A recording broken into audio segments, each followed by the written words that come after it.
Teatro é isso, não tem tempo ruim. A gente viajou daqui até lá pra fazer o espetáculo. Nem que vá no pó da gaita, vai. As pessoas vão trabalhar até o fim pra fazer o espetáculo.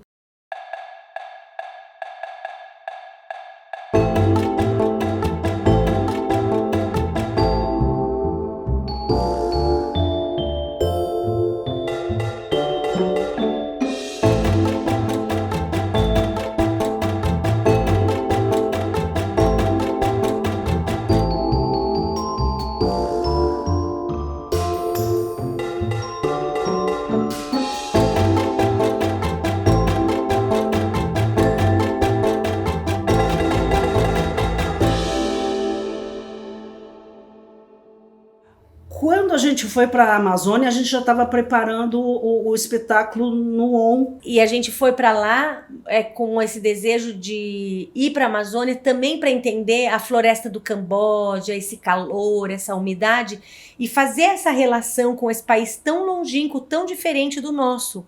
Bom, a missão era levar os 2 espetáculos para o norte e levar 20 pessoas para fazer essa viagem. E a gente vai enfiar essas pessoas num barco, vai levar essas pessoas para as comunidades ribeirinhas. E eu lembro exatamente da cena da gente indo no aeroporto buscar o resto da equipe. Tava no aeroporto eu, a Jamilson, o João e a Ana Rosa, e desembarcou, assim, acho que eram 16 pessoas. Quando abriu a porta do desembarque, que eles vieram vindo, assim, mas cheios de mala, muita mala. Naquela época não levava só bagagem de mão, você podia levar muita coisa. Carrinho, com o cenário do Malefício e muita gente. Eu falei, meu Deus. Quando nós fomos para fazer o espetáculo no Teatro Amazonas, o cenário do Tchekov foi via terrestre e aquática, né? A gente achou, né, que ia dar tudo certo, ia começar com a estreia do Tchekov no Teatro Amazonas, tudo lindo, a equipe do Teatro Amazonas maravilhosa, o hotel perto do teatro, tudo fluindo. O cenário era para chegar 5 dias antes. E daí foi dando 4 dias antes, nada do cenário, liga. Cadê? Ah, tá chegando, o rio secou. Ah, que o rio Madeira é isso, que secou, que não tá chegando, que não vem, que isso, que aquilo. Todo mundo nervoso. 3 dias antes, nada do cenário. E a gente já montando a estrutura, montando luz, montando o que conseguia, mas precisava do piano, tinha figurino, os adereços, tudo tava lá. Não ia ter como fazer a peça se o caminhão não chegasse. O rio resolveu abaixar, a barca ficou presa no meio do rio Amazonas. Acho que 2 dias antes, a gente conseguiu falar com o barco. O João falava com o barqueiro, porque assim, eles davam as informações, cada hora uma informação, todo mundo apavorado. Vai passar perto de uma cidade, que dá pra ir de carro nessa cidade, o barco vai encostar e a gente vai conseguir tirar o furgão. O furgão tá na ponta? Tá na ponta, então vai.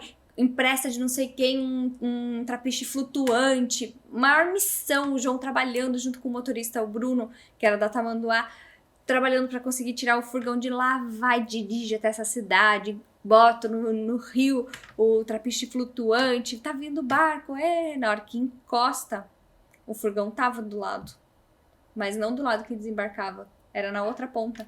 O que aconteceu? O Tchekov não fez a estreia no Teatro Amazonas. A gente teve que cobrir o cenário do Tchekov. Sorte que a Regina se iluminou e falou assim, eu não vou mandar o cenário do Malefício, os bonecos, as coisas do Malefício no furgão. A gente vai levar com a gente no avião. Afina hoje o Malefício e grava amanhã.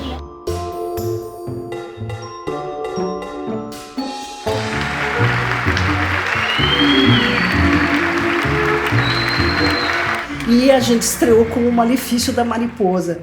E no dia seguinte, sim, foi um dia que chegou o cenário bem cedo, que daí era domingo. Nossa, quando o furgão chegou, buzinando. Graças a Deus chegou a nossa van. Completando quase com missa de 7º dia, como diz o Aurélio.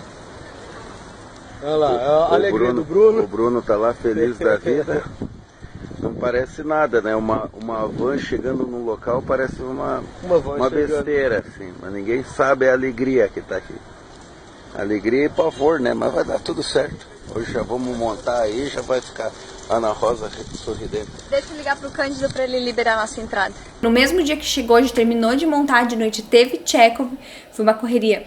E era assim, na hora de começar o espetáculo, eu ainda estava pregando alguma coisa na cortina. Tá fácil, Helena? Não é complicado, né? Bem fácil. O teatro é isso, não tem tempo ruim.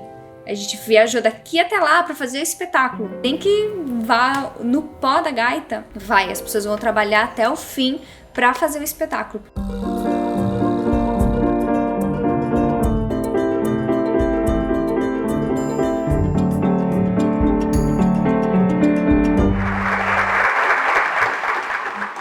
Depois que a gente saiu da capital, a gente foi para as cidades ribeirinhas, né? A gente foi visitar as cidades ribeirinhas, apresentar o Malefício da Mariposa, que é portátil. Nós fomos para 3 comunidades ribeirinhas: Utumbeira, 3 Unidos e a comunidade do Atumã. Meu Deus. Eu lembro, parece um filme. Não parece assim que é uma coisa que eu vivi.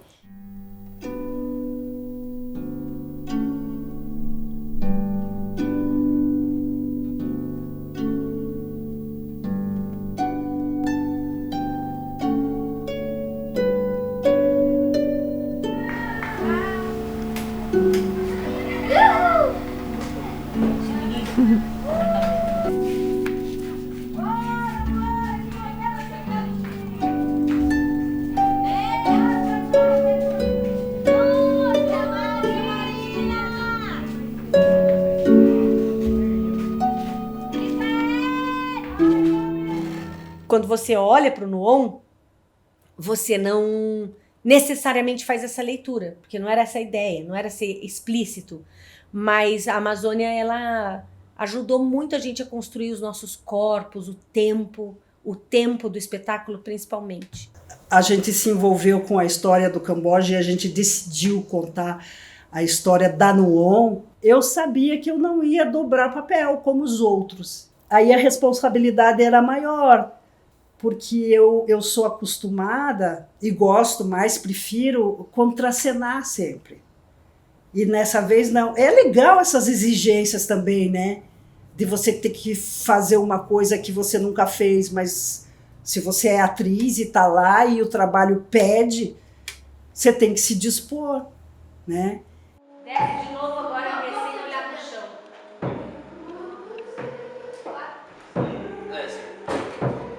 No processo do Nuon eu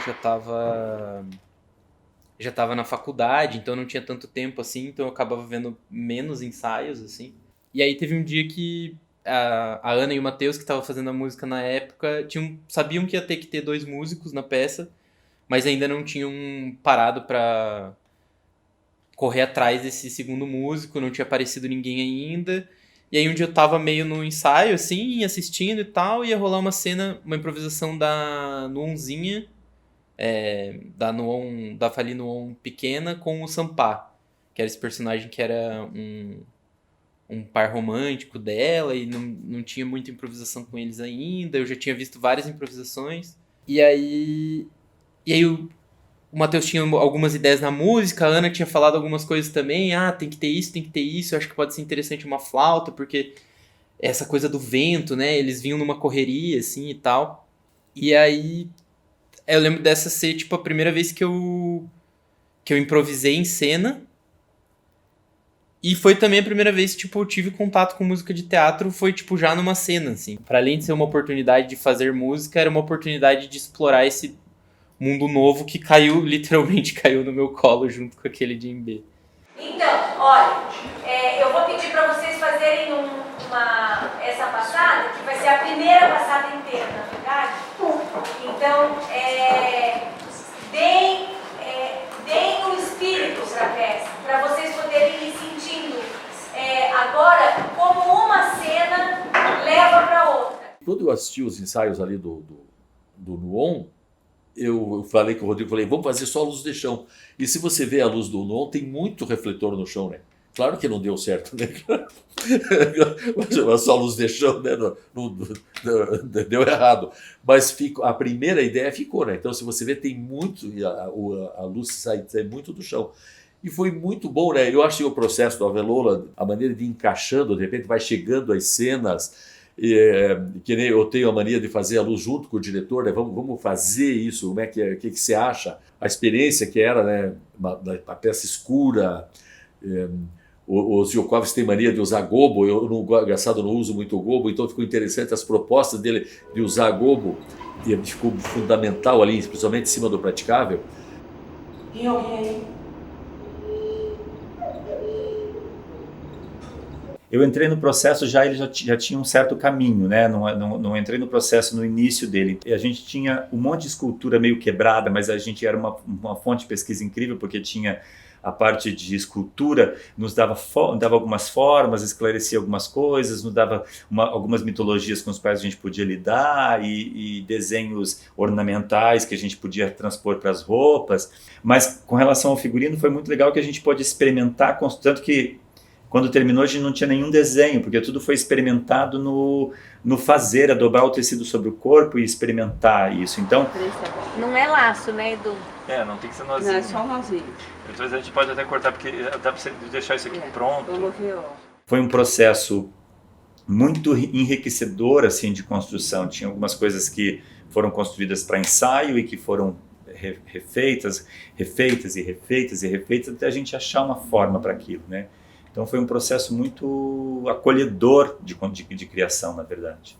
Eu acompanhei o processo do Nuon de forma picada, porque eu sabia do texto, porque eu digitava para Ana Rosa, a gente conversava de manhã sobre o texto. A Maria Adélia dividia, a gente fazia no porãozinho lá da casinha da Velola, o escritório e o ateliê da Maria Adélia. Sempre olha lá. Então eu sabia o que estava acontecendo através dos adereços da Maria Adélia, sabia o que estava acontecendo de figurino, porque eu ia comprar tecido com o Eduardo no Boqueirão, eu fazia produção junto com o Eduardo. Eu sabia do cenário, porque fazia produção com o Fernando Marés, ia comprar madeira, a gente ia no marceneiro, fazia as coisas, mas eu não tinha o que estava acontecendo do Nuon pelos atores. Como que eles estavam colocando aquilo em cena. Aí, com a sorte, a graça de Deus, a Dara entrou na Velola. Assim, pra salvar a produção, porque a gente tava pesado mesmo, porque a gente tinha a casa pra cuidar, o espetáculo pra produzir, era uma estreia com muita expectativa, porque essa estreia ia acontecer na mostra oficial. Era um tema muito duro, a equipe passou por uma crise criativa, chegou num momento que não tinha mais para onde correr, teve uma crise, assim, de criatividade, de produção, de tudo, assim. Oi, Len, quer dar esse celular pra mim, duvida? Daqui. Eu não tenho que tomar cuidado, porque não põe no pratinho. Vou voltar pra peixe, então. Ela quer aumentar a nossa. Ela vai fazer um vegetariano. Não, Tá assim, ó.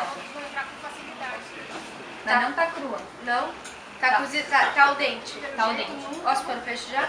A gente elaborou o prato do Nuon, eu fiz o cardápio, depois, né, a gente fez a proposta, a gente trabalhou em cima da receita juntas, mas foi um hit no momento, foi muito legal, assim, que as pessoas tinha gente que já tinha assistido a peça e voltava só pra comer, e aí foi o momento que a gente precisou comprar mais talher, mais taça. Eu lembro muito disso porque a gente saía pelo jardim catando taça pra lavar, pra servir o vinho pra outra pessoa, as cuias pra servir pra outra pessoa, porque a gente não tinha ainda tido um hit da cozinha, assim, então a gente tinha alguns itens só, e a gente teve que reformular toda a estrutura pra atender essa demanda. Tinha gente que já tinha assistido o espetáculo e voltava, ele trazia a mãe, por exemplo, que não tinha visto, a mãe e o pai, falava, podem ir lá dentro, eu vou ficar aqui comendo.